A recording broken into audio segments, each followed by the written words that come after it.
Damn les gens, j'espère que vous allez bien. Aujourd'hui, je vais vous parler d'un sujet qui est assez controversé et dont les gens disent vraiment tout et n'importe quoi. C'est un des produits les plus étudiés. C'est parti. Allez. Ah, j'ai compris.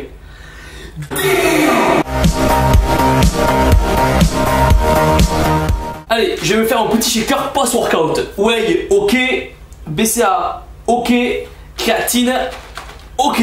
Mec, mais qu'est-ce que tu fais? Tu prends de la créatine, mais tu vas perdre tes cheveux. Moi, on m'a dit que si je prenais de la créatine, j'allais prendre 10 kilos direct.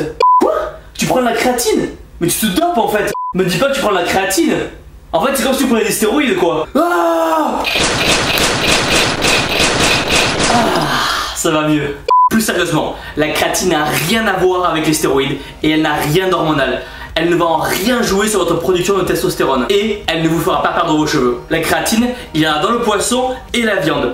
Par exemple, dans le bœuf, pour 1 kg de viande de bœuf, il y a 4,5 g de créatine. Nous pouvons remarquer qu'aujourd'hui, voilà, la créatine a une très mauvaise image et on l'associe souvent au dopage. Pourquoi? Simplement parce que les cyclistes masquaient les effets de l'EPO avec la créatine. La preuve, la créatine n'est même pas sur la liste des produits dopants. De plus, il y a beaucoup d'idées qui circulent entre la créatine et les reins. La vérité est qu'il n'y a aucun danger pour les reins. Simplement, comme la créatine est une grande consommatrice d'eau, veillez à boire entre 2 litres et 2,5 litres par jour. En gros, c'est les besoins normaux quoi. Après c'est sûr, si à la base vous avez déjà des problèmes de reins, ça sert à rien de prendre de la créatine. Donc, à quoi va servir la créatine? La créatine va vous aider à créer de l'énergie sous forme d'ATP. C'est-à-dire, au lieu de faire 10 reps à 100 kg de développé couché, vous allez réussir peut-être à faire 12 reps à 100 kg au développé couché. Par contre, la créatine est vraiment efficace que sur les sports courts et intenses comme la muscu.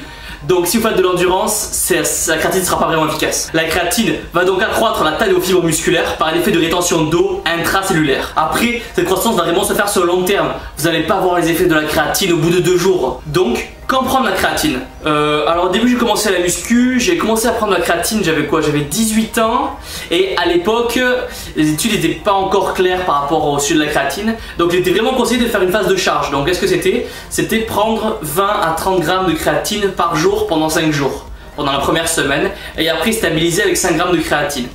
Donc aujourd'hui les études montrent simplement que ça ne sert absolument à rien de faire cette phase de charge si ce n'est vous faire consommer plus de créatine et donc faire gaspiller de l'argent. Donc ce qu'il est conseillé, c'est de prendre 5 grammes de créatine par jour que vous pouvez étaler 1 gramme par exemple à chaque repas. Après, le débat persiste aussi de savoir s'il était utile de prendre de la créatine à l'année ou au contraire de faire des cycles de 1, 2, 3 mois. Perso, je conseille vraiment de faire la cure à l'année, ça sert à rien de faire des pauses. Après voilà, si vous voulez faire une pause au bout de 3 mois, pourquoi pas. Sur ce les gars, je vais vous laisser, je vais aller prendre mon Impact Whey, si vous le voulez. Vous avez 10% et 6% de réduction, les liens sont dans la description. Ah au fait, j'ai failli oublier.